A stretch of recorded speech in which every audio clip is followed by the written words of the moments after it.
आशा करते हैं कि आप सभी अच्छे होंगे। आइए अब हम लोग सेकंड चैप्टर की शुरुआत करें।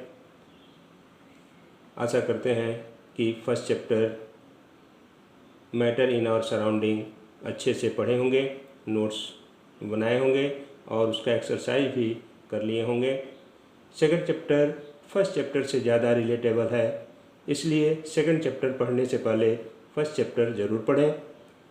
चलिए शुरू करते हैं। Second chapter is matter around us pure. Is matter around us pure से आपको ये पता चल रहा है कि यहाँ पे क्वेश्चन पूछे जा रहे हैं, क्या सभी मैटर प्योर हैं? All the matter around us is not pure. तो हम जानते हैं कि जितने भी पदार्थ हैं जो हम देखते हैं वो सभी प्योर नहीं होते हैं। यानी the matter around us is of two types. इस तरह से जो मैटर्स हैं वो दो तरह के हैं, एक pure substance and other impure substances. यानी जो इम्प्योर सब्सटेंसेस होते हैं उनको मिक्सचर कहा जाता है। जैसे एग्जांपल में sugar which contains particles of only one kind is called a pure substance, whereas soil which contains particles of different kind is called an impure substance। जैसे आप शुगर लें तो देखेंगे कि उस शुगर में शुगर के ही पार्टिकल्स रहेंगे, इसलिए वह शुगर प्योर सब्सटेंस है। वही अगर आप थोड़ी सी मिट्टी लें और देखेंगे तो बहुत सारे डिफरेंट काइंड्स ऑफ पार्टिकल्स उसमें होंगे, जैसे सैंड होगा या स्मॉल पार्टिकल्स होंगे, ह्यूमस होगा। तो ये एक दूसरे में मिक्सअप हैं, इसलिए सॉइल इम्प्योर सब्सटेंस कहलाएगा, जिस इम्प्योर सब्सटेंस को हम मिक्सचर कहते हैं। यानी on the basis of chemical classification elements and compounds are pure substance but mixtures are impure substance. यानी केमिकल क्लासिफिकेशन के आधार पे अब हम मैटर को बांटते हैं और उसमें जो एलिमेंट्स एंड कंपाउंड्स होते हैं वो प्योर सब्सटेंस कहलाते हैं और जो मिक्सचर होते हैं वो इम्प्योर सब्सटेंस कहलाते हैं।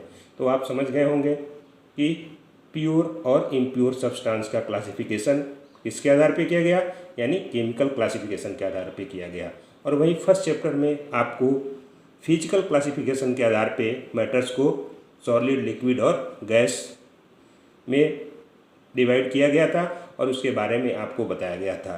तो अब हम लोग केमिकल क्लासिफिकेशन के आधार पे इन प्योर और इम्प्योर सब्सटेंस क्या है इसके बारे में हम लोग डिस्कस करेंगे। जैसे फर्स्ट आइए हम देखते हैं प्योर सब्सटेंस क्या है। प्योर सब्सटेंस यानी all the elements and compounds are pure substances because they contain only one kind of particle। यानी एलिमेंट्स के लिए एटम्स या कंपाउंड के लिए मॉलिक्यूल्स। यानी जितने भी एलिमेंट्स हैं या कंपाउंड्स हैं वो सब प्योर सब्सटेंस कहलाते हैं। क्यों? क्योंकि उसमें एक ही तरह के एटम्स या कंपाउंड है तो मॉलिक्यूल्स रहते हैं। जैसे ऑल एलिमेंट्स जैसे hydrogen, sulphur, nitrogen, gold, oxygen, carbon etcetera are pure substances. ये सारे प्योर सब्सटेंस हैं, जितने भी एलिमेंट्स हैं, ये अबाउट 120 के आसपास एलिमेंट्स हैं, वो सब प्योर सब्सटेंस है। क्यों? They contain only one kind of atom of particular elements. यानी उस खास एलिमेंट्स का जो पार्टिकल्स हैं यानी उसमें जो एटम्स हैं वो एक ही तरह के होते हैं। जैसे आप देखिए आयरन है तो आयरन में आयरन के ही पार्टिकल्स हैं, हाइड्रोजन है तो हाइड्रोजन का ही पार्टिकल्स उसमें होगा, एटम होगा, नाइट्रोजन है तो नाइट्रोजन का ही एटम होगा, न कि दूसरे एलिमेंट्स का होगा। तो हम इस तरह से all elements are pure substance.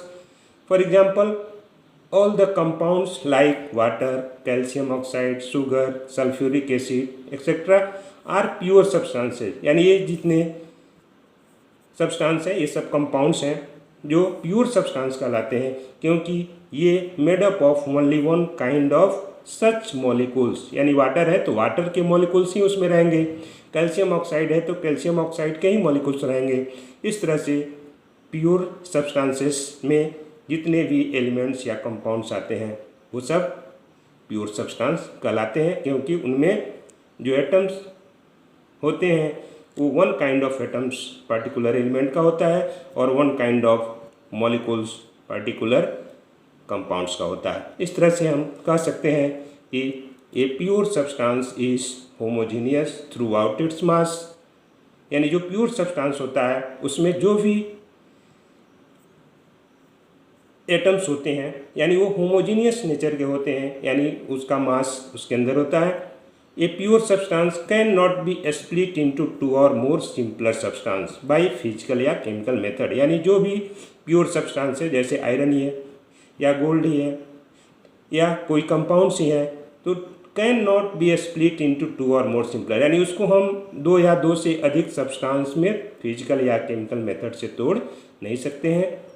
तीसरा point, a pure substance always has a fixed composition as well as fixed melting point and boiling point, यानी जो प्योर सब्सटेंस होते हैं हमेशा उसमें जो कंपोजिशन होता है जिससे वो बना होता है वो फिक्स होता है। जैसे वाटर है तो उसमें हाइड्रोजन और ऑक्सीजन हो जाएगा, उसी तरह से कोई भी आयरन है तो उसमें आयरन के ही एटम्स होंगे, यानी उसका फिक्स मेल्टिंग पॉइंट और बॉइलिंग पॉइंट होगा।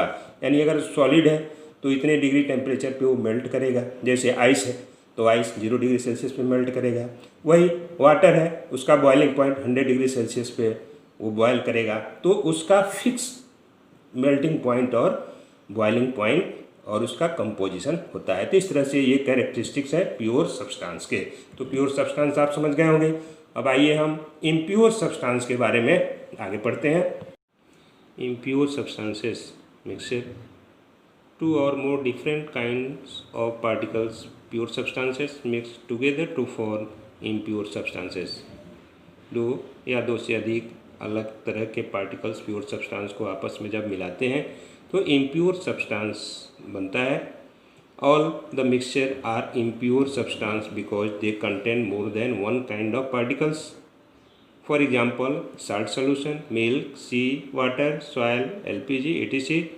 जैसे साल्ट वाटर हमने एक ग्लास लेते हैं और उस ग्लास के अंदर आप प्योर वाटर भर लें और फिर उस प्योर वाटर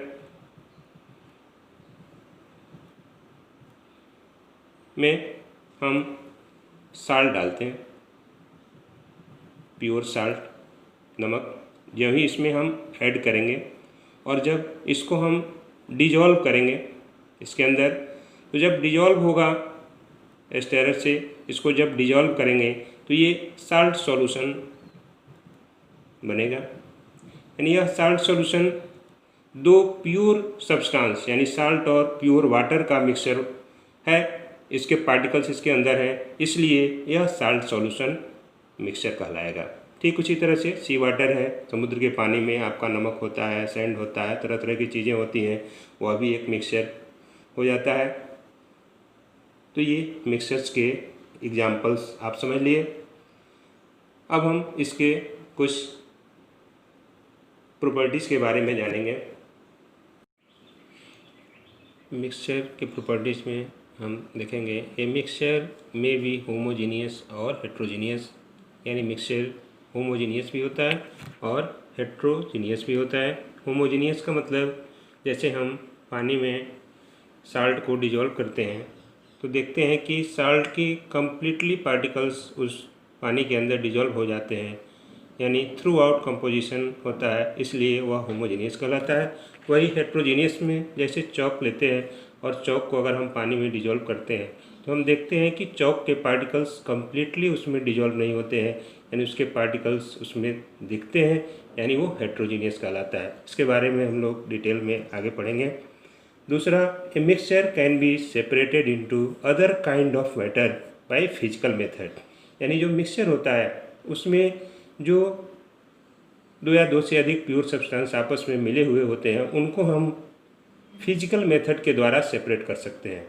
जैसे आपको बताया चॉक पाउडर है, पानी में अगर घोल देते हैं तो उसको अगर हम फिल्टर करें तो चॉक अलग हो जाता है, पानी अलग हो जाता है। उसी तरह से साल्ट और वाटर है, उसको अलग अलग करना है तो साल्ट और वाटर जो सॉल्यूशन है उसको हम इवेपोरेट कर देते हैं, तो वाटर इवेपोरेट हो जाता है और उसका कंडेंसेट करके अलग कर लेते हैं और साल्ट अलग हो जाता है। तो हम मिक्सचर को फिजिकल मेथड के द्वारा सेपरेट कर सकते हैं, जो डिटेल में आगे सारे मेथड्स पढ़ने हैं। A mixture does not have a fix composition और a fix melting point and boiling point, यानी मिक्सचर जो है उसका कंपोजिशन फिक्स नहीं होता है, यानी उसका मेल्टिंग पॉइंट और बॉइलिंग पॉइंट भी फिक्स नहीं रहेगा, यानी अलग अलग दो या दो से अधिक प्योर सब्सटेंस मिले हुए रहते हैं, इसलिए उनका बॉइलिंग पॉइंट या मेल्टिंग पॉइंट फिक्स नहीं रहेगा। तो हमने मिक्सचर के बारे में आपको बताया। We will discuss the 3 types of matter, elements, compounds and mixture in detail. तो अभी इसके बाद हम लोग एलिमेंट्स, कंपाउंड्स और मिक्सचर को डिटेल में पढ़ेंगे।